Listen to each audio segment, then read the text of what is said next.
Hey everybody, welcome to BBQ Champs Academy Live. It is so great to be with everyone today, and we are certainly excited to have Mr. David with us, David Malek with Gunter Wilhelm Knives. He is the owner, and we are looking forward to having an absolutely great show tonight. Everything there is to know about knives, and this man is full of knowledge. Some of the things that he was sharing with me yesterday as we was just doing a brief rundown, I was absolutely blown away. So we're going to allow just a few minutes for everyone to come in.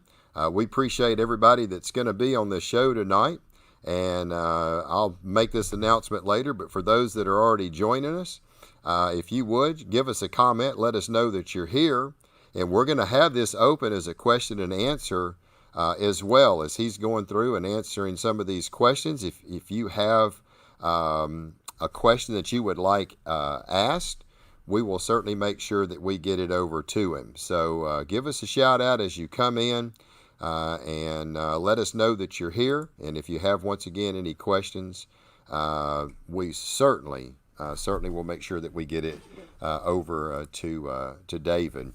As we still got folks coming in and they're steadily rolling in, let us know that you're here. We certainly want to thank all of our partners, Be Extreme Barbecue, B&B Charcoal, Lone Star Barbecue Pro Shop, Mr. Brian Crawford. He owns Crawford Barbecue Pit Products. And I don't know if a lot of you had seen it or not. There it is right here. But Brian Crawford entered his Crawford's Seasonal in the American Royal Best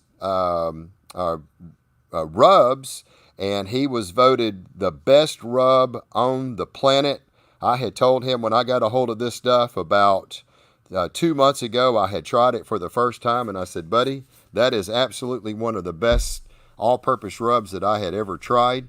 And we certainly do want to give a big shout out to Mr. Brian Crawford at Crawford's Barbecue Pit Products for the accomplishment that he had of hitting best rub on the planet from the American Royal when they turned in all of that. Also, our buddies over at Lumberjack Charcoal, Texas Pepper Jelly, Mr. Craig Sherry, and this man himself, Mr. David. David, we do appreciate you as well, being a partner with Barbecue Champs Academy. We couldn't do a lot of this stuff without these partners. And our buddy John Lindsay over at Arcasippy Smoke Live, him and Ronald Byrne, they always do a great job of promoting us. We're always trying to promote them. And one more quick shout out, we do want to welcome our newest partners, Papa Joe's Grilling Supply over in Texas. So great to have those guys aboard. They have some absolutely amazing product, and I know so many of the steak cookers buy a ton of their products over there, and we are so glad to have them on board as well. We got folks steadily rolling in. Without much further ado, we want to introduce this man right here, Mr. David. He is the owner of Gunter Wilhelm Knives. David, how are you doing? Good evening to you and to the audience. I'm glad and honored to be here on your show. Thank you, sir. Well, we've got a lot of folks coming in, and once again, as you come in, we will certainly ask that if you have a question, we want to get these questions answered. We're going to open it up to David here in just a second. Hey, there's Matt Overson. He's saying hello to us. That's a great cooker right there. He was top of the game in the SCA last year. He was the SCA points champion in the U.S. Great to see you. There's our buddy, Mr. John Lindsay. Hey, John, glad to see you here. And I'm like you. I'm looking forward to this show tonight. There's going to be a lot to learn. So we got other ones coming in as well. Yep, that Seasonal, Hector, it says it all. Anyway, we got folks. There's Mr. B Extreme himself, Mr. Danny. Glad you were on board. And here's one of our backyard cookers. I have bought some great knives, awesome sharpeners. My issue is after I've used them several times, they get dull, and so I sharpen them. They never seem to be as sharp as when I first buy them. Why and how can I get them sharp? James, we are going to make sure that question gets answered. But I think you're going to find out the quality of the blade from when I was talking to David the other day says it all. So without further ado, You see that question there, David, and having a hard time getting them sharp and keeping them sharp. And we're not going to jump to that, but let's lead into everything else. I'm going to ask you a few questions, and then later on, when we come to that one thing, because I already know you're shaking your head, I know what it is, and I'm going to be able to tell you how we can go about taking care of that. So tell me a little bit, give me a quick background, David, on the history of Gunter Wilhelm and you. Just give us a brief intro into Gunter Wilhelm. It's been around, I know, a long time, but tell us a little bit about it. So the company started in 2002 with a very simple mission to create a high quality knife at affordable price. At the time, you had the very cheap knife or the very, very expensive knives. There was nothing in between. So we developed a new marketing strategy and a new business strategy to take advantage of technology and relationships. And we created a knife that was a breakthrough. It was our executive chef line. It had the triple tang, which created the balance in the handle. So there was enough steel in the handle to offset the weight of the blade. So even a 10-inch chef knife is balanced. So I joined the company in 2009. We took it from a very local and regional company to a nationwide company.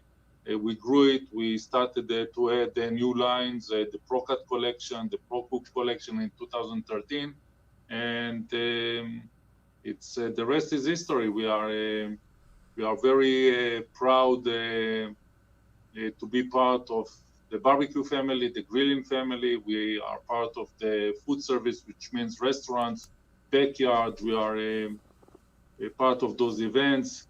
In this, actually, now on your show, we have Matt Overson, who is a good friend. I met him, his father. They are great people. They are using Gunter Wilhelm. We have also Terry Rohan from The Extreme, a good friend, good promoter. We are supporting his teams. They support us as Gunter Wilhelm. So in this family, and I like to call it family because when I joined this community, it became family.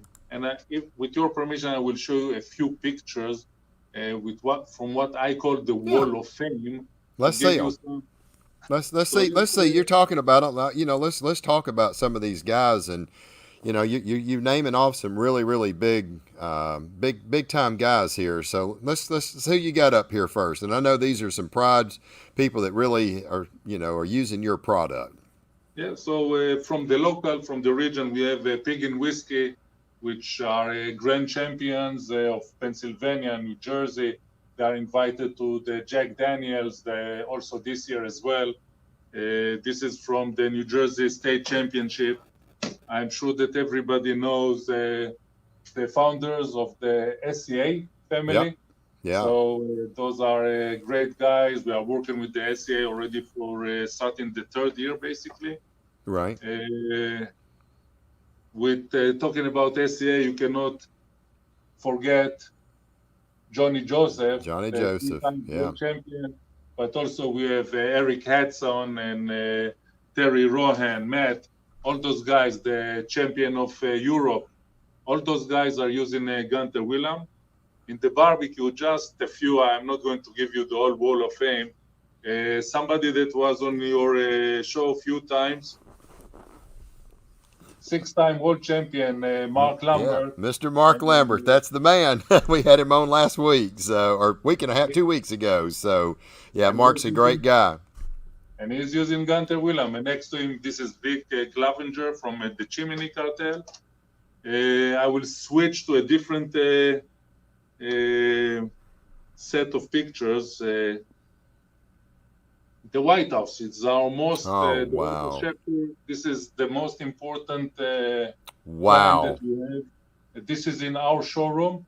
Every year, the chefs from the White House, 2 of them come here and they do food decoration to our clients. It's a free class that we are happy to share.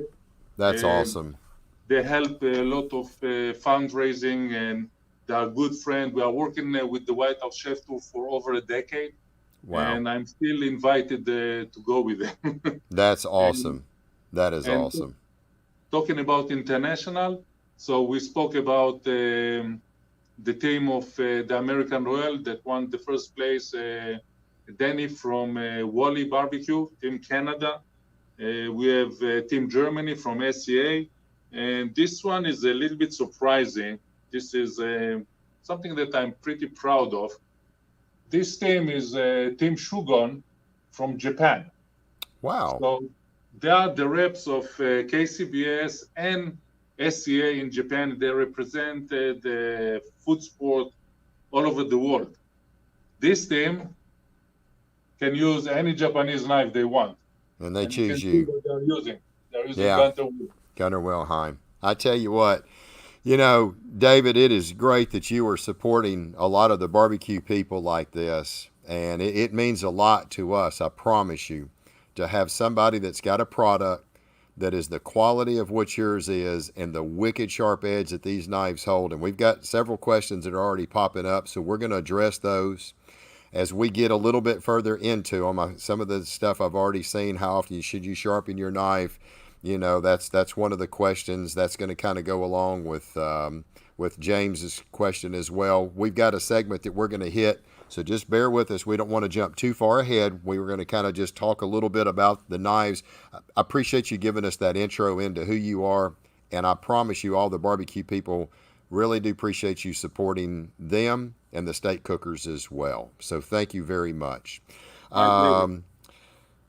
Safety, there's a lot of people, and I just want to cover a couple little basic things, and then we're fixing to get into the real good stuff. But I know one of the questions that was asked just a minute ago, by James was, let's see, my issue is I've used them several times and they get dull, so I sharpen them. Well, there's some things that can cause knives to get dull if you're not careful. And I know a lot of that is, I want to talk a little bit about the type of cutting boards that you recommend, because I'm assuming there is some cutting boards out there that can be detrimental to the blade, and that immediately, no matter what knife you have, would kill it, correct? 100% correct. As everybody knows, and I think it's a common knowledge, a sharp knife is a safe knife. The reason is quite simple. When you have a dull knife, you put more pressure. So you want to cut, and it has more pressure. First of all, you squish the product, which is not very nice. But on the other hand, if something happens and it slips, it will go through your hand. Right. So first of all, safety rules when you are working with sharp edges, make sure that the environment is safe, is secure. Talking about the cutting board, before you start cutting, you have a cutting board, make sure it is stable. Now, this cutting board that I have here has 4 legs. But if you have the cutting boards that are flat, take a small paper towel, wet it, put it under the cutting board. It will create a vacuum, and then it will not move. So this is with the cutting board. Right. With the knives, make sure that you have a sharp knife. And we'll have later a segment about how to sharpen, what is the right way to maintain your knives. So when you maintain, make sure that when you cut, it goes away from you. So when you cut, don't cut like this towards you, cut away. Okay. When you cut on the cutting board, forward motions. So this way you are always going away. This hand has fingers. Make sure that they don't go under the blade. So you have the claw. So when you hold something, make sure that the fingers are tacked in and the blade just hold your knuckles, doesn't go to the tips of the finger. Many times you have a lot of accidents because of that. Right. When you walk in your trailer, in your campground, don't take the blade pointed out. Make sure it points down. Right. When you are running to finish the boxes, don't use the sharp blades. Don't walk with them. Keep them on the table. Keep them secure. Put them on the magnet. And later on, we'll go back to talk about how to make sure that the blades are sharp, because this is a tool that is there to support you and make your culinary experience faster and safer, basically. Right. Well, that's some good pro tips. Now let's get to the cutting board. Which cutting board do you recommend that's not going to dull these knives? So there are many cutting boards in the market. The worst ones are obviously hard ones that are made from glass, granite, cement. Those things will kill your blade instantly. Okay. Then there are the plastic ones, which are FDA approved. I personally, I prefer the wood. And if I talk wood, I talk about maple or the bamboo. Both of them, the advantage is that they are hard enough, but still they are not going to crash your blades. Okay. And at the same time, the DNA, the part of the wood and the part of the bamboo are antibacterial by nature. So Okay. it creates a healthy and safe environment for your food.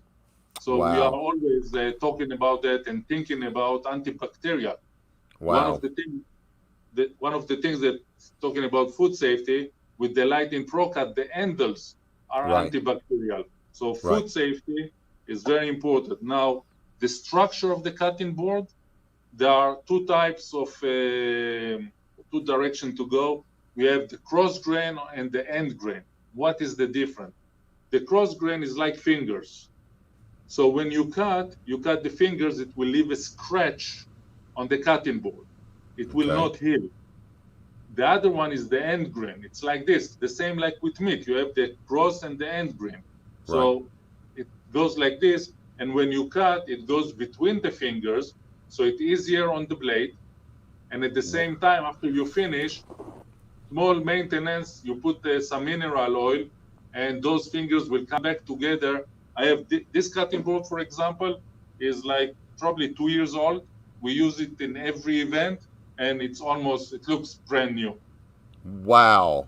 That I never knew about cutting it. Don't cut it across the grain, cut it with the grain.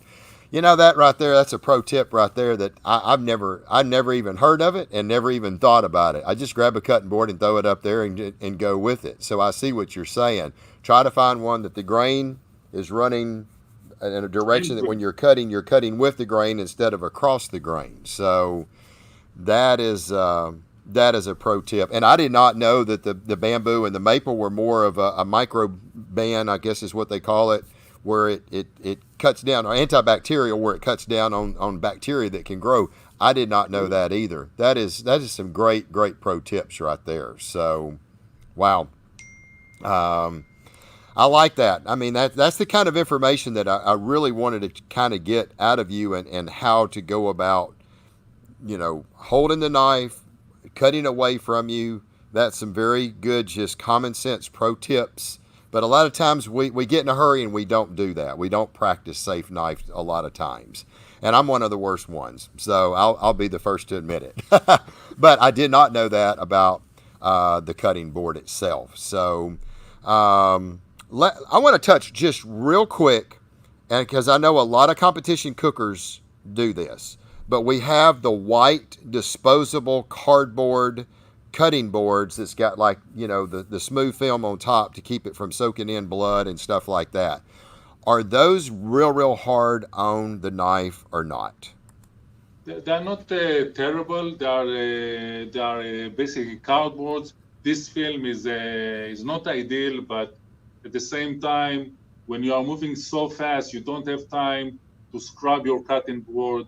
You want to cut it, move to the next step. Right. So it's a one-time disposable. It's not great. Yeah, it it's is. not terrible.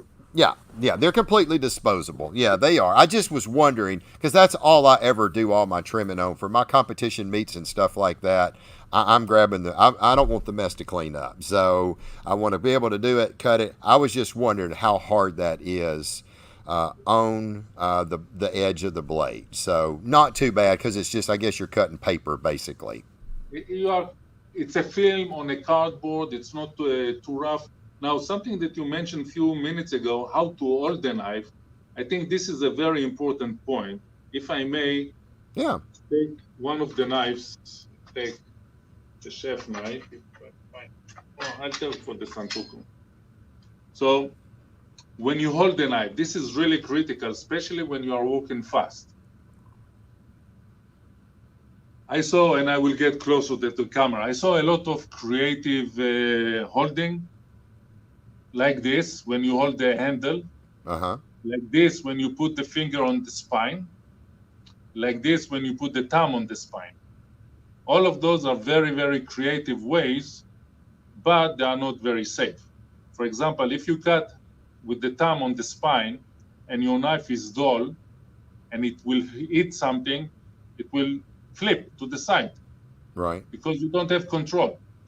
If you are putting your finger on the spine, it will pull this muscle. And after a few hours, you are going to be extremely tired and painful. If you hold it here, it will be blade heavy. So what is the right way to hold a knife? So you said, okay, this is the okay sign. So with the okay sign, you pinch the blade. Yes, you pinch the blade and you hold the handle like this. I'll be dang. I didn't. So this way, the blade is secure between your two fingers. Wow. The balance point in a good knife is in the bolster. So Right. I can take the santoku knife and it is fully balanced. This is one of Wow. the patterns that we have enough steel in the handle to offset the weight of the steel in the blade. That is So amazing. the balance point is in the palm of your hand, and all you need to do with the sharp knife is to guide it.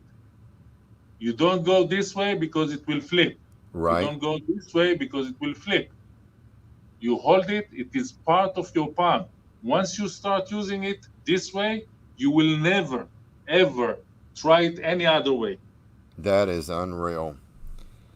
Well, there you go. Another pro tip. I never did. Of course, I'm not no culinary chef, so I don't know. But that is, as Mr. Danny just said, that's great info. I mean, it really is. I did not even think about certain ways to hold the knife or something like that. So, well, I tell you what, it's great information. And if this show goes a little bit longer tonight, it's going to be fine because there's just some great information here. So I want to get in now back to kind of the question that James had brought up at the very beginning. He was talking about having a hard time holding an edge. Bought great knives. Issues after I've used them several times, they get so dull.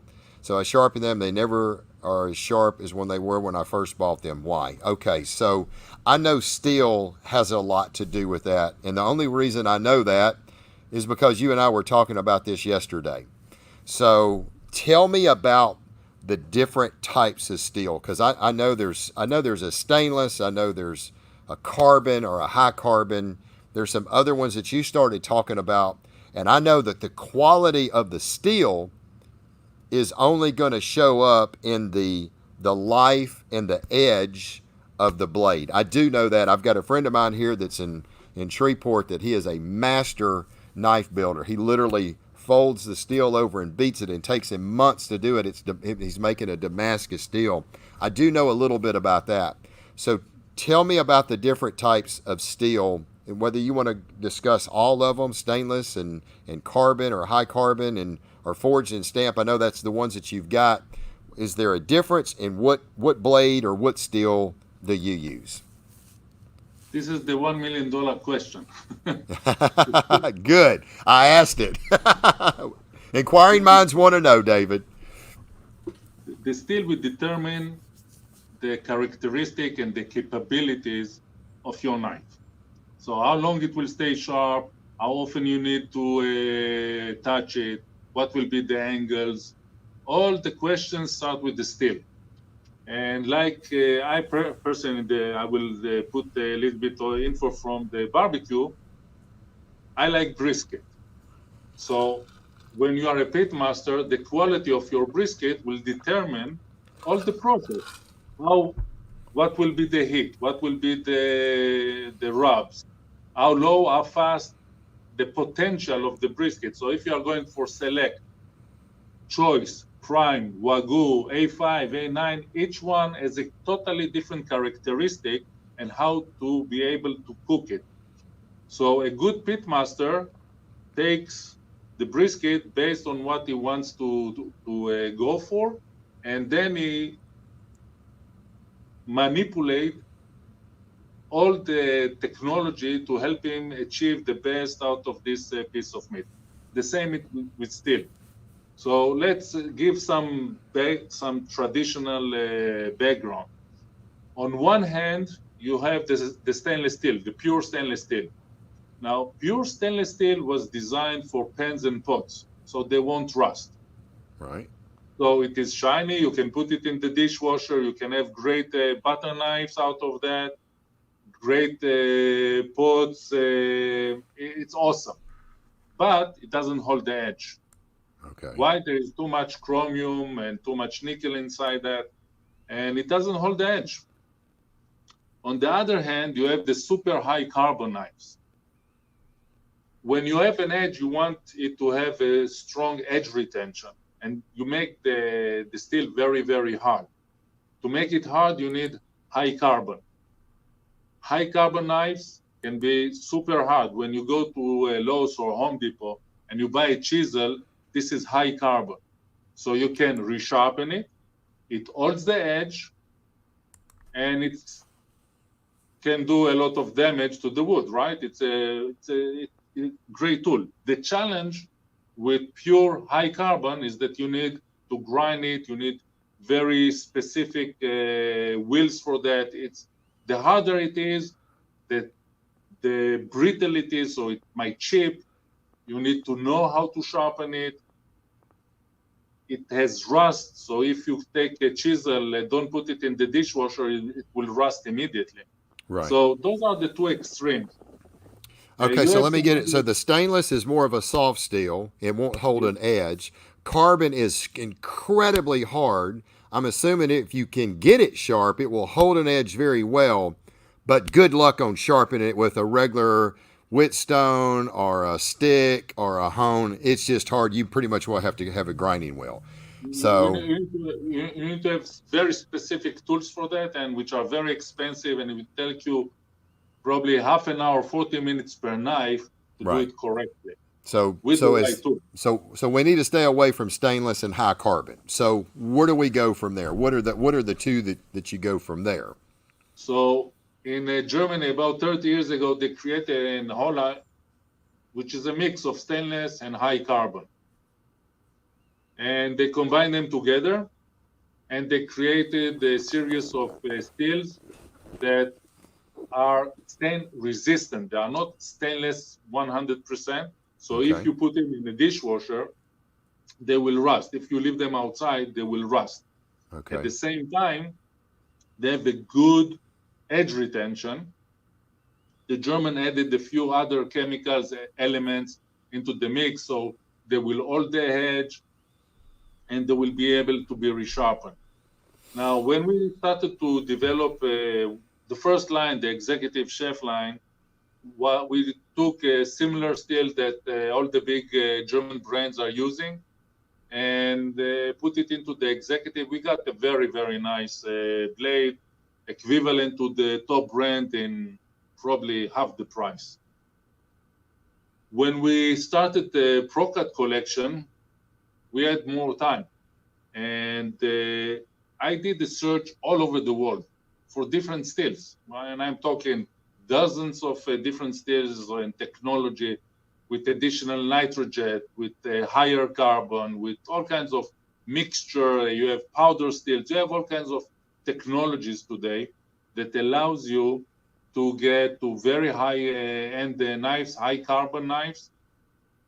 But at the same time, I wanted it to be very approachable and affordable. So there's a compromise somewhere. And the more I looked into the design of the knives, I went back to the German steel. And something that many of your members don't know, my specialty is semiconductor for mobile phones. So I took my expertise in the semiconductor and I implemented the very advanced heat treatment, which is cryogenic. So we go to nitrogen, minus 120 degrees with a certain algorithm to create like a superconductor. The end result is that we are able to take a good steel and make it excellent. Okay. So like a good pitmaster can take Wagyu or Prime and make it excellent, a great super pitmaster can take a choice brisket and make it like Wagyu. This is the trick. Right. And this is what we were trying to do. And after 3 years, we were able to do that. So our steel is German steel. Okay. That goes through a very, very advanced heat treatment, expensive and advanced, but it's worthwhile. Why? Because the blades that we have are capable to go to 10 or 15 degrees, like very high quality Japanese knives. They can have extremely high or superior edge retention, and we can talk about it later as well.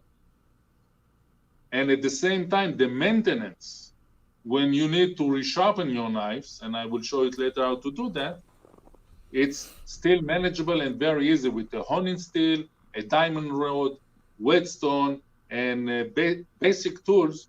You can have a wickedly sharp edge non-stop. And I believe that you had the experience for a while to work with our knives, and Mark was in your show, and Terry was in your show, and all of them are using our knife. They are always wickedly sharp because it's easy to do it. You don't need to take half an hour per knife to resharpen them. You take a few minutes and it's done. Yeah. Well, I can attest after using these knives, and I thought I had some really good knives, but these knives, they hold the edge very, very well. And now that we're starting to understand, and I hope our audience is understanding, I know you went through a lot of technical stuff there, but there is a lot to a knife and the edge retention that it has, which the edge retention is how sharp it'll stay. What helps that is the quality of that steel. You have to start with a good steel to be able to have a product that's going to be super sharp and hold that wicked sharp edge. Not just one trim, but 3 or 4 trims, and this thing is still pretty dead-gum sharp. And that is what I am really noticing about your knife. So it's the steel. That's amazing. If we need to talk about sharpness versus the edge retention, this is the other $1 million question. Why knife cost you $5, another knife $50, and the last one cost you $500? What is the difference? So the difference is about sharpness and edge retention. Sharpness, I can take a butter knife, and I'm serious, I did it. You take a butter knife, you grind it, it will be sharp. You can shave your hair. Right. Easy. It's not just, you need to know how to sharpen your knives. It will have a super sharp edge. It can cut few times. However, trust me, you are not going to be able to finish trimming a brisket with a butter knife because it will get dull. Right. The better the steel here, the better the technology there. And I will not go into the exotic steels. The higher the carbon is, the stronger the steel is, you have a better edge retention. Now, a lot of people ask me, and I'm sure that some of the members that are in the audience right now ask me, how do you know? You cut ropes, tomatoes, how do you know what is the edge retention? Well, again, I'm an engineer, so I got those questions a lot. And as an engineer, I knew that there is a standard. So I found the standard. It's called, and you'll see it on each and every package of our knives. At the bottom, you'll see standard ISO EN 8442-5 2004. This standard, I don't know if you can see it here, doesn't matter much, but there is a standard. This standard checks sharpness and edge retention. And the methodology is very simple. You take the knife, put it on its spine. Then you take a stack of cards, silica cards that are supposed to dull your knife, and you start cutting. The first 3 cuts will determine your sharpness. So you can have your butter knife, and it will probably hold 3 strokes. So in those 3 cuts, you need to pass 50 cards. Now, if you are in the knife business and your knife doesn't cut 50 cards on the first 3 strokes, you are in the wrong business. But this is on the different note.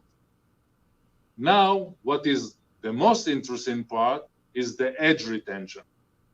So edge retention, you just keep cutting. And every time that you'll cut, you'll have less and less cards because the knife will get duller and duller. The standard requires that after 60 cycles, you are able to cut 150 cards. Wow. This is a lot. After 60 strokes, 150 cards, your blade is pretty dull. It will barely do a few more cards. But this is the standard. You have a machine, it's called Katara machine, and it will have a pressure, distance, standard cards, and it will move. Now, I made you a small video from one of our tests, Katara tests. This is a full test like this with our knives is about 7 minutes.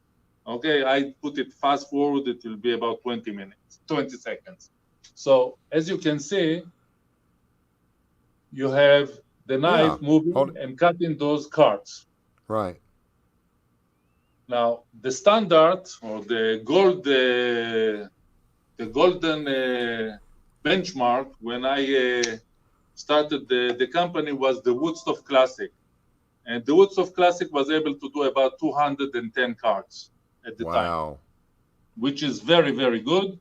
The executive was able to do 180 cards, and I tweaked a little bit the heat treatment, and we did the 210, give or take 5-10 of them, so depends on the batch. And this was a very, very good number. However, when we redesigned the ProCut collection, and it's all 3 of them, it is the Lightning, the Thunder, and the Premier. All of them have the same steel, the same heat treatment, the same cutting capabilities, the same superior edge retention. Our numbers are not just meeting the standard. We are not doing the 200. We are not doing the 300. We are not doing the 400. Once you touch the 500, your cutting capabilities are considered to be superior. Wow. So I will not give our competitor the exact numbers, but we are way over 500 cards with our ProCut collection. Wow, that's what I've got. And I'm telling you, them bad boys are absolutely sharp. And I love the logo that you put on. I just sent you my logo, and the next day you shipped it out, and I loved it. They are. So now I'm starting to understand why these things are so dadgum wicked sharp. I mean, it's the edge retention. So you worked with the metal enough, you got that good, and you got it to where it just holds an incredible edge. So, and that is why you can cut through so much stuff. You're cutting cards. I mean, that's paper is one of the worst things to be cutting through, and to be able to make almost 500 strokes through a deck of cards like that and still have a sharp edge, that says a lot. That says a lot for your knives. So with that said, what about edge angles? You said something just a minute ago about 10 degrees. You said something about 15 degrees. What is your all around just, favorite edge? Something that obviously at 15 degrees, they're wicked sharp. 10 is going to be even sharper, but something that holds the edge very, very well, that you don't have a lot of maintenance, but it's still going to be wicked sharp. Where do you like to be at for knives? So again, this depends on the steel, because the steel will determine where you can be. I can put 10 degrees or 15 degrees edge on a soft butter knife. It will not hold much. So it's based on the manufacturer and the manufacturer type of steel and the heat treatment and a lot of other factors. Most of the European blades, most of them, are about 20 degrees. Now you can start seeing 18 degrees, but most of them are in this range. The Japanese knife that came to the market broke this 22 degrees ceiling, and they came out with wickedly sharp edge at 15 degrees. The reason why those Japanese knives are 15 degrees is because they go to a super high carbon blades. Many of those knives are very brittle. So if you touch the countertop, or if you drop your knife, touch a chicken bone, they will chip or even snap. Wow. So this is the drawback of those very high carbon, but at the same time, they are super sharp. What we were able to do with our technology is to take the traditional German steel and through manipulation in the heat treatment to be able to get to an edge retention of 10 degrees. Wow. However, 10 degrees is very hard to achieve with standard manual tools. You're talking about the sharpening tools. It's hard to get 10 degrees with the stone or okay. It's I see what you're saying. narrow. Yeah. It's extremely narrow. So we decided to go out from the factory at 15 degrees because thanks to the Japanese knives, you start to have tools to the common people that are able to maintain their knives in 15 degrees. However, if you know what you're doing, you can go as low as 10 degrees without compromising the superior edge retention that we have. Okay. But you kind of like 15 for an overall balance. It's easy to sharpen. Everybody can do it. Holds a wicked sharp edge. Exactly. Okay. And while we are talking about sharpness, I want to explain a little bit the reasoning behind the sharpening activities that you need to do. And this probably will answer some of the questions that you have on the screen. Okay. So let's assume, and it doesn't matter if you have 10 degrees or 15 degrees, this is the angle. So it's a little bit plain, okay? So you start with a sharp edge. Every time that you cut, it will bend a little bit. It can be going right or left. It will not be straight. So your edge is plain. So when you cut, you have a wiggling in your edge. It's microscopic, but it will start affecting how smooth is your cut. Now, the edge is still super sharp, but it's not straight. I got you. It's a little bit bent. Okay. So what we need to do at this point is not to resharpen the knife because you don't need to take any steel.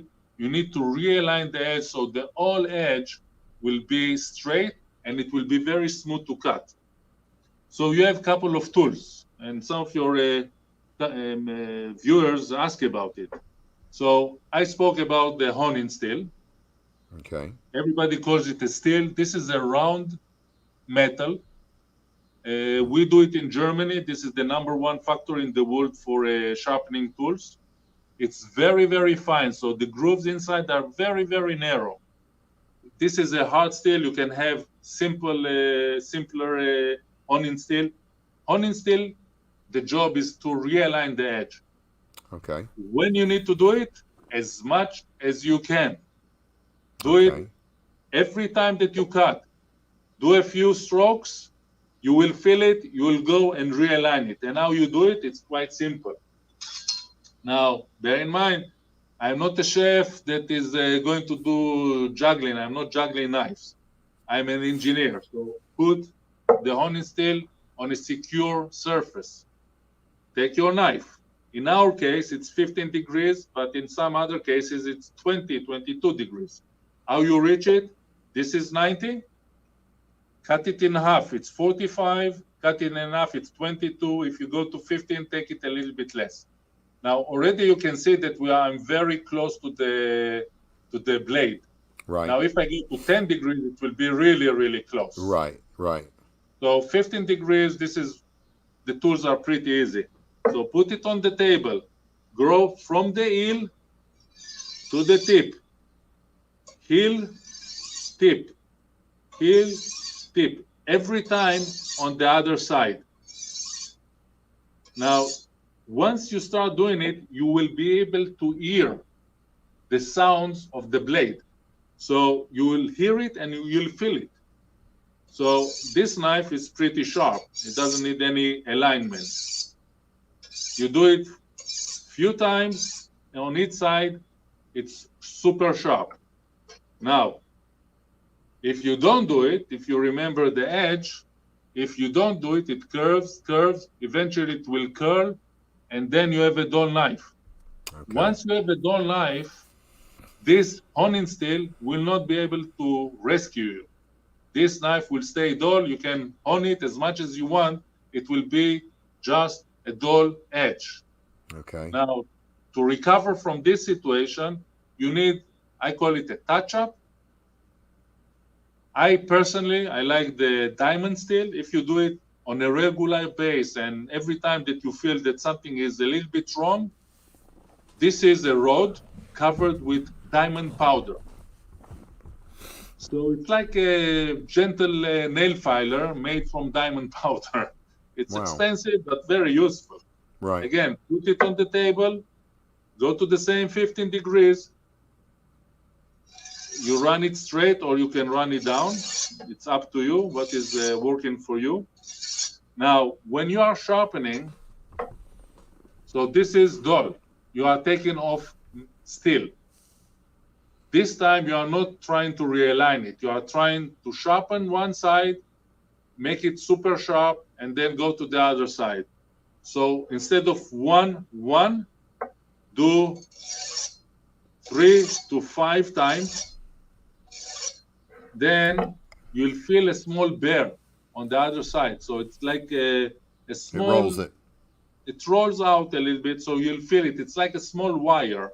Right. Then do it on the other side 5 times. When you are done, do 1, 1, 1, 1. Finish with the honing steel. Okay. 1, 1, 1, 1.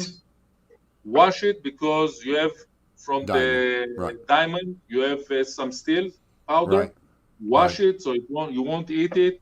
Do it once a month, once every few months. This is the touch-up. The same thing like when you maintain do maintenance for your car. You have the oil change. This is the oil change. You do it all the time. Okay. All right. Got a question. This one is the tune-up. Okay. Yep. All right. So I got a question, and Matt Overson, I don't know if we're on the same page. Matt Overson's question is, will ceramic steel do the same thing? Now, I don't know if mine, I've always used a round ceramic stone. Now, I don't know if it's a steel. I mean, I guess you're a ceramic steel. I guess he's just talking about it. But mine is a round ceramic stone, or I guess it's still considered a steel. How is that compared to the diamond? Awesome. We have them as well. So we have the diamond. The diamond is like an ellipse. The ceramic is round. Actually, the ceramic will hold a little bit better in the little bit longer. The challenge with the ceramic, if you drop it, it will snap. Okay. Ceramic is very hard. It's a great tool. Matt is know how to work it, and his buddy Jeff makes those blades wickedly sharp. He's using those ceramic rods. Once you are a little bit more comfortable with sharpening, I would recommend to go to whetstones. And what we have in this case, we have 2 types. This is the 100-1000. Okay. So the 400 is very coarse. rough. It's coarser. It's coarse. So this one you need to soak in water. It's a process. So on the coarse side, you do it very rarely. If you shouldn't arrive to this part because this is grinding basically. Yeah. But the 1000, it's super smooth. So if you do it Every few weeks, it will keep your knife super sharp. If you want to go to extremes, we have the 3000, 1000. Right. This will put super smooth. Like a If mirror you go to finish. the microscope and you look at the edge, when it's very, very smooth, then it's super sharp because there is no resistance, there is no drag. Right. So the higher the grit, the better it is. There are people that are going to 8,000 to 10,000. In the showroom, we are going up to 6,000. Over that, the first time that you are cutting, it will take it off. So we don't go over 6,000. Okay.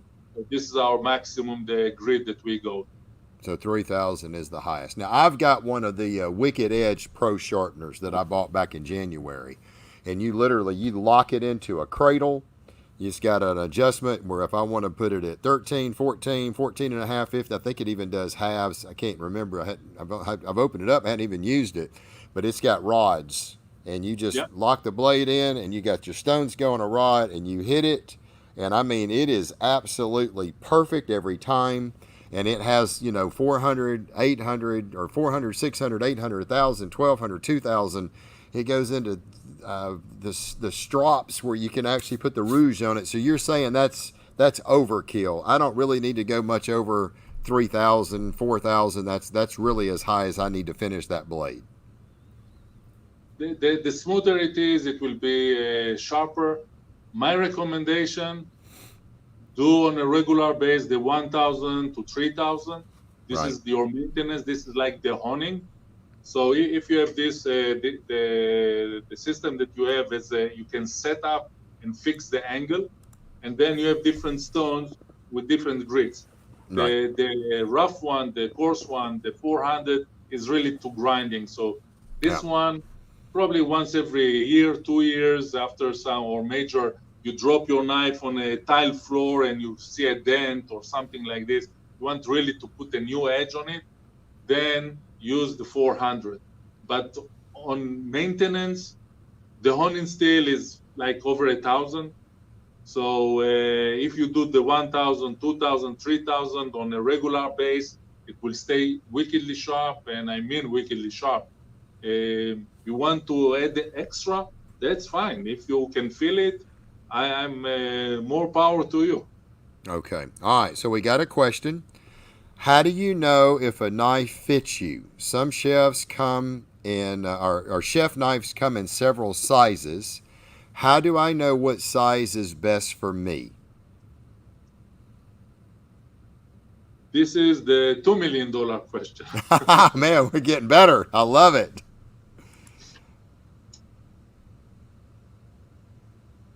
We have, with GW, we have 5 different lines. Okay. Each one is different. With the Pro Cut, we have 3 different lines.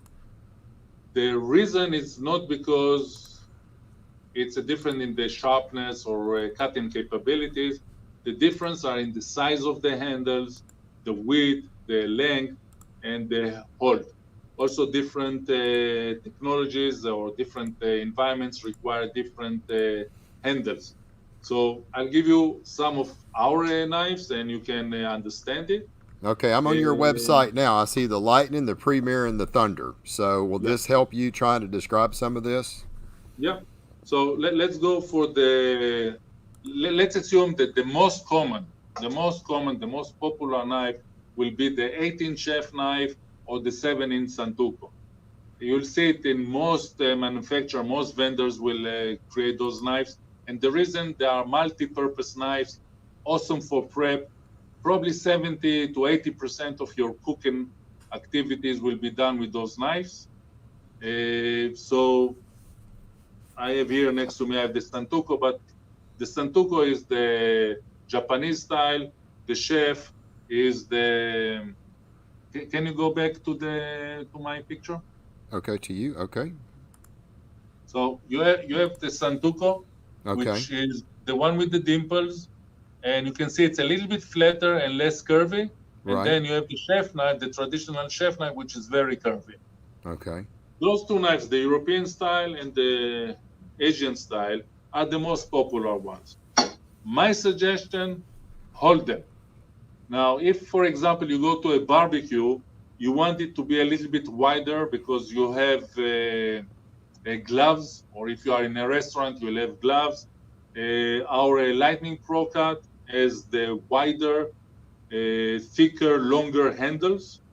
They have also the antibacterial, so if you are in the restaurant, your food safety is very important, and it's very easy to hold them.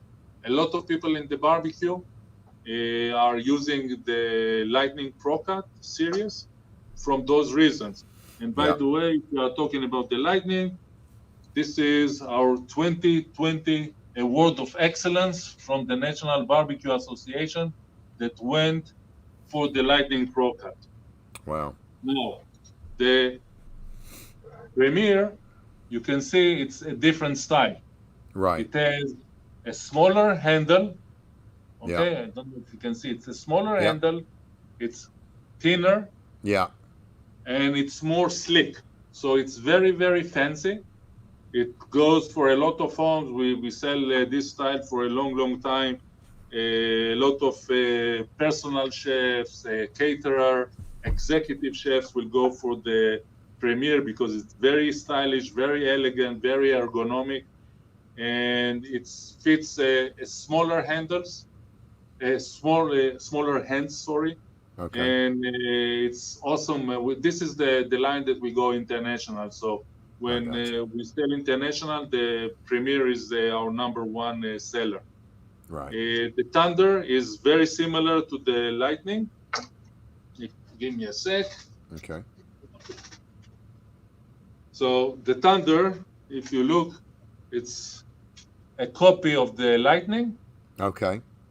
But it's wood. But instead of plastic handle, it's still in the middle. I got so you. It's very heavy. You need to feel comfortable. The light is light and super fast. Right. So if you are in a restaurant and you are cutting for hours, you want something light. If you are an executive chef or you are at home, you want something precise with a lot of precision. You want it just to guide it and let the weight and balance do the rest. Okay. So unfortunately, I don't have a perfect answer for you. It's very, very personal. Go test them, see what you feel comfortable with. Work with them if you can. If you are looking for high-end knives, then definitely, for example, Gunter Wilhelm give you a 30 days money-back guarantee. It's very, very rare that people send us back those knives. We let people test it, try it. It's very, very subjective. As somebody that is passionate about cooking, you need to have a good tool that you feel comfortable with it. Right. I think a good chef knife, the little bony knife, I think that you get them two, that is about as versatile as it gets. If you're slicing up stuff, maybe a slicer. I think if you get your chef knife, your bony knife, and a slicer, and maybe your paring knife, I think those are the 4 basic knives in your Lightning Pro series, because that's the one that I've got. I love this Lightning Pro series. I think it's great for barbecue cookers. We're handling a lot of raw meat, and it's just, I like the handle. That's the antibacterial handle. I like that. That's why I chose that particular line. So, these are all some great questions, and if anybody has any, I just want to kind of run through. We're getting close to wrapping up. He's kind of went through everything. What would be the best set? Okay, what would be the best setup for SCA competitors to have to get started? Probably the paring knife and the little bony knife. I would imagine that would be probably 2 of the best ones. You don't need a big, huge chef knife because you're just trimming a steak. So, would you recommend the Lightning, the paring knife, and maybe the little bony knife, the little 6 or 8 inch bony knife? Our #1 seller in the SCA community will be the 6-inch bony knife. It goes for trimming. Some people also like the paring knife. We have a package that we call it the barbecue grilling, which has the paring, the boning, the chef, and the carving knife. All comes in a bag. This is a part of what we call the barbecue and grilling set. Those are the essentials. People that are looking into barbecue usually will add, for example, the flex fillet knife. Again, talking about flexibility, this is thanks to the heat treatment. These knives can be super flexible, and people will trim their brisket, even bend it to the desired shape, and run it through the brisket. So people that we have a friend that from the Food Network that went to Alaska and took it with him for the salmon, and the rest is history. So it's a Okay, great so knife for that as well. yeah, I'm going to run over here real quick back to your screen or to your website, and let's just take a look at. Okay, so is this the piece that you're talking about, the Lightning Pro Cut nine-piece barbecue and grilling set? Yeah. This Okay, is our number one there set you that go. goes to barbecue competitors. Okay, so Frank, what I did is I just went up here in the search bar. I typed in barbecue and grilling, and it took me right here to this. It's the whole complete set. It's got the honing steel. It's got everything that you need. It's got the boning knife, or that's the paring knife. There's the boning knife. There's the chef knife. What is this last knife here called? Which one is that The bigger one? 10-inch slicer. 10-inch So slicer. Okay. Yeah. And it's got a case. It's got everything that you need. That was the kit. I got the one up from that because I got a couple extra knives in it. But I'm telling you right now, those knives are absolutely amazing. I love them. I mean, I absolutely love them. So, scissors, yes. Danny brought up scissors. I know you have scissors. Anybody that's doing chicken work, those things are crazy sharp as well. So if you're doing spatchcock chicken, you need to cut that backbone out. If you need to trim around the edge of your steak, if you want to radius the top or whatever, you'll be able to go around trimming brisket, stuff like that, trimming the edges off, little pieces of fat. The scissors are great. These are common part shears. They are forged. Again, it's very unique today to have forged knives come apart. Yeah, keeping them clean. Really good. Yeah.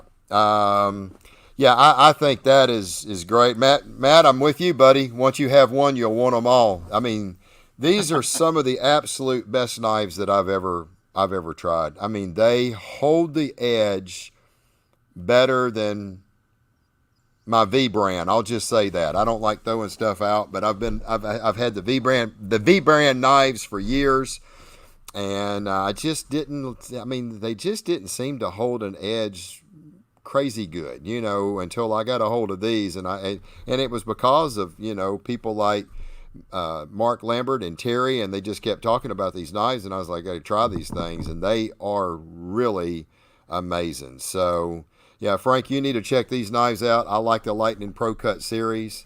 If you're getting, and I know you're getting into SEA competitions, I think maybe even for the first time, that is the perfect set to get and start with. You just can't beat them. If anybody else has got any questions, please fire them off while we're here. I'm just going to take a look just to make sure. James wants to know, is there a discount for BBQ Champs Pro Kit? So,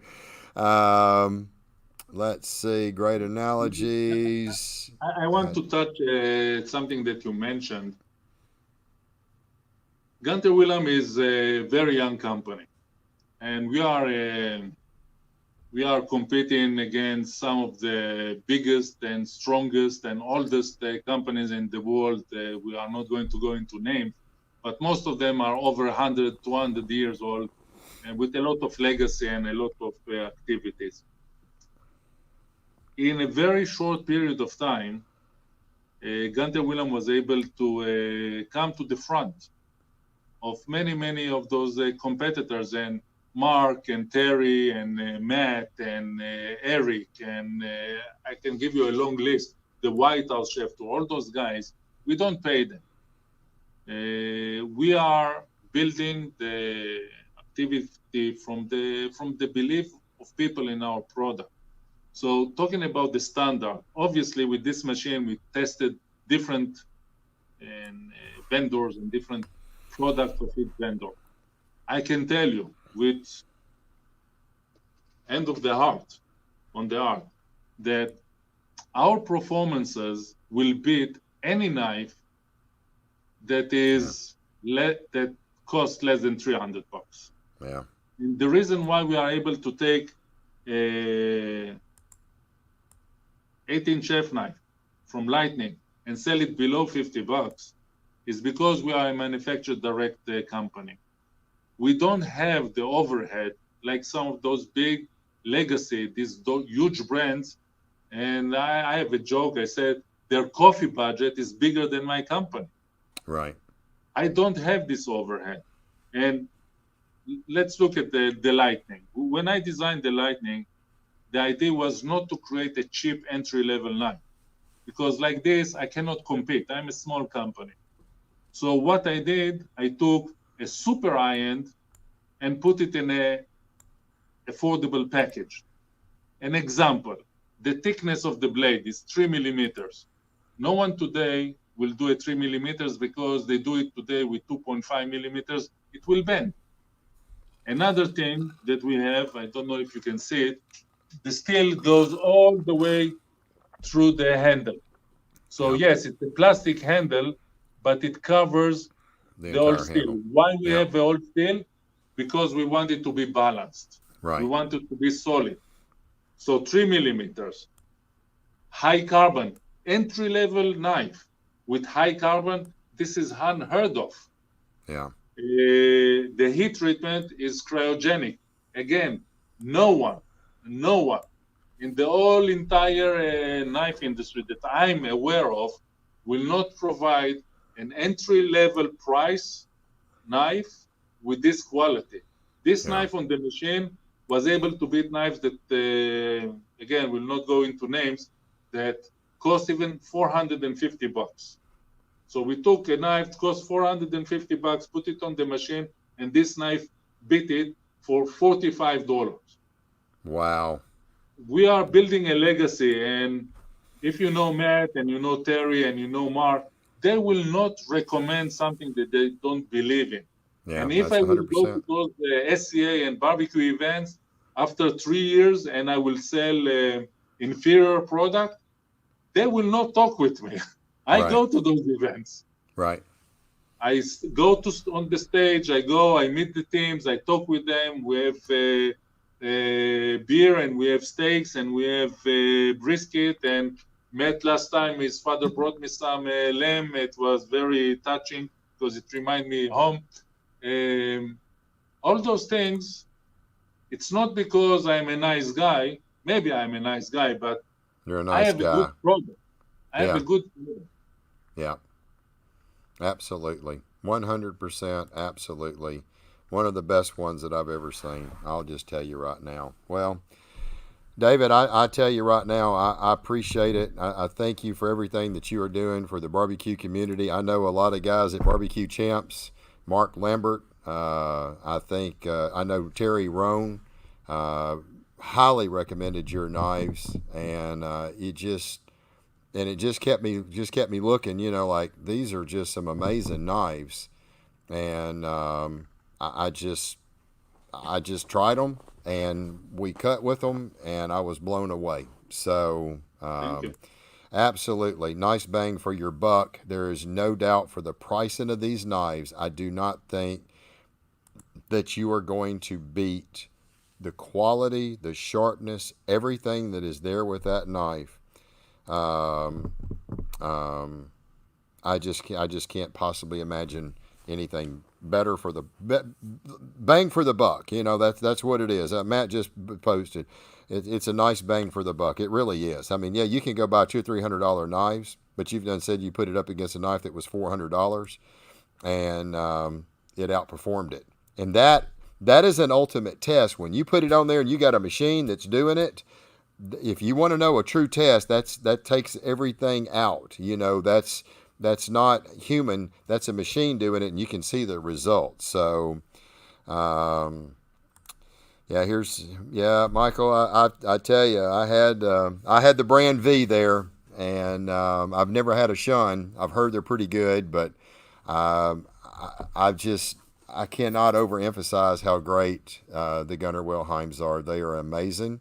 And after talking to David as we were going over some of the stuff yesterday, because I really wanted to get some good information for everybody here, he really brought it out of why these knives are so dadgum sharp. When he says wicked sharp, I'm just telling you, they are wicked sharp and they hold an edge very well. So I haven't seen any new questions. I've kind of looked through here. Thank you, Melissa. I'm hoping shows like this is really helping us, as barbecue people and backyard cooks and competition cooks alike, SEA state cookers. You have to have the proper tools. David, any final questions? Any final thoughts? The right tools for the right job. This is what makes your life easier and fun. Yeah. And when you are cooking, it's passion. So get the right tools. Like a carpenter is using his own tool, and a mechanic, a dentist, each one has his own tools. Have the right tools. It will make your culinary experience much better, and you'll feel it every day. Yeah. Every time that you cook, you'll feel it. Yeah, absolutely. Quality matters. There you go. Yeah, there, Danny. Just put it up. Quality matters. Exactly. As soon as you said it, I put it up. So, well, guys, I appreciate it. Thank you for everybody that's joined us. I hope that we've got everybody's questions answered. Yes, Sean, thank you. The hurricane is coming right over Shreveport Thursday about 10 o'clock in the morning. So they're saying we're going to get some 40-mile-an-hour winds out of it and 7 or 8 inches of rain out of it. So hopefully we're going to be all right. I'm hopeful that everybody learned a lot. James, I hope this answered all your questions, brother. I do appreciate you supporting us at BBQ Champs. I know you've bought a lot of our classes, as so many others. Scott has as well. I hope these kind of things that we continue to bring out will help educate you.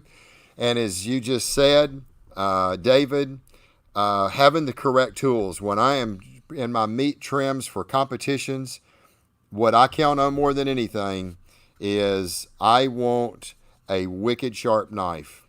I want to be able to get through that trim as fast as I can, and a lot of people dread it, but I can grab that brisket and I can start from the beginning to the end, and in 15 minutes my brisket is exactly the way I want because I have wicked sharp knives, and it makes the job easier without a doubt. I hope everybody's got all your questions in. It looks like we have. I appreciate everybody. If you would, guys and gals, tell your family and friends about our show. We come on every Tuesday night at 7 o'clock Central Time, 8 o'clock Eastern. We're trying to do a little mix of our barbecue pit masters and steak grill masters. We want to kind of pick their brain and let them give you some barbecue knowledge. And at the same time, we want to bring in people like David. A couple of weeks ago, we had Ed Raleigh with B&B Charcoal to let them tell you about their products so you can better understand how to use them and what's the right one for you. It's been a great show. David, thank you so much. Thank you for what you do for the barbecue and the steak cookers alike. You're a great gentleman, and we greatly appreciate you being here. I hope everybody's had a lot of fun. I hope it was very informative. I know we went a little longer than we normally do, but this was just a great show that we needed to get a lot of information out.